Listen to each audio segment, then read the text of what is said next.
വീട്ടുമുറ്റത്ത് കിണറിടിഞ്ഞു താഴ്ന്ന് വീട് അപകടാവസ്ഥയിൽ. വള്ളികുന്നം കടുവിനാൽ ശ്രീവത്സത്തിൽ ഷൺമുഖൻ ശാന്ത ദമ്പതികളുടെ വീട്ടുമുറ്റത്തുണ്ടായിരുന്ന 22 തൊടിയുള്ള കിണറാണ് ഇടിഞ്ഞു താഴ്ന്നത്. വെളുപ്പിനെ 4 മണിയായപ്പോഴത്തേക്ക് വലിയൊരു ശബ്ദം കേട്ട് ഞങ്ങൾ രാവിലെ 6 മണിയായപ്പോൾ വന്ന് നോക്കുമ്പം ഗ്രില്ല് തുറക്കാൻ നോക്കിയപ്പോഴാണ് ഇങ്ങോട്ട് ഇറങ്ങുന്ന സ്റ്റെപ്പിൻ്റെ ആ ഭാഗമാണ്. ആ ഭാഗത്ത് ഞങ്ങൾ ഇറങ്ങാതെ പിന്നെ ഗ്രില്ല് അടച്ചിട്ടിട്ട് അടുക്കളയിൽ നിന്ന് ഇങ്ങോട്ട് ഇറങ്ങാൻ പറ്റാത്ത ഒരവസ്ഥയായിപ്പോയി. ഇവിടെ 3 കൊച്ചു കുട്ടികളുണ്ട്. 5 വയസ്സും 4 വയസ്സും 3.5 വയസ്സുമുള്ള 3 പെൺകൊച്ചുങ്ങളുണ്ട് ഇവിടെ. അതുങ്ങളെപ്പോഴും ഓടിച്ചാടി കിടക്കുന്ന സ്ഥലമായി ഇവിടെ. രാവിലെ അവർ വന്ന് ഇങ്ങോട്ട് ഇറങ്ങാൻ പാവശ്യപ്പോഴത്തേക്ക് നമ്മളത് കണ്ടു. അപ്പോഴത്തേക്ക് പിന്നെ തുറന്നു കൊടുത്തില്ല. അതിനെ എൻ്റെ മൂത്ത മോടെ വീട്ടിലോട്ട് അവരെ പറഞ്ഞു വിട്ടിരിക്കുക. 2 മോട്ടറും അടിയിലായി.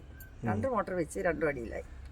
ആദ്യമേ വെച്ച് അത് വെള്ളം പിടിക്കാതെ വന്ന് കുറേ നാൾ കഴിഞ്ഞപ്പോൾ പിന്നെ കിണറ്റിൽ ഇറക്കുന്ന ഒരു മോട്ടർ വെച്ചു. അപ്പോൾ അതിൽ നിന്നും ഇതിങ്ങനെ വീണതുകൊണ്ട് ഞങ്ങൾക്ക് വെള്ളം എടുക്കാൻ പറ്റാത്തൊരവസ്ഥയായി. വീടിന്റെ ചുമരിനോട് ചേർന്ന് നിന്ന കിണർ വൻ ശബ്ദത്തോടെ ഇന്ന് പുലർച്ചെ 4 മണിക്കാണ് ഇടിഞ്ഞു താഴ്ന്നത്. ശബ്ദം കേട്ടെങ്കിലും വീട്ടിൽ നിന്നും ആരും മുറ്റത്തേക്ക് ഇറങ്ങിയില്ല.